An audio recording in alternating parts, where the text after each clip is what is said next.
Sending Bitcoin from Safepal to Cash App is very easy to do. Today I'm gonna show you how to do it. Open your Safepal wallet on your device and ensure you have the necessary authentication steps completed to access your Bitcoin holdings.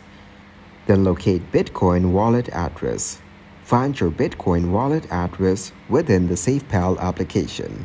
This is typically found in the Bitcoin section, and it may be labeled as receive or deposit. Then copy the Bitcoin wallet address.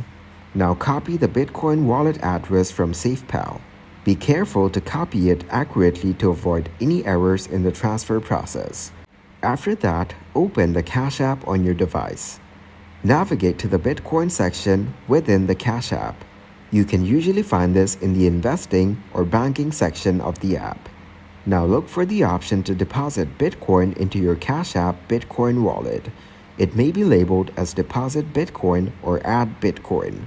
Paste the Bitcoin wallet address from your Safepal wallet into the appropriate field on the Cash App when prompted.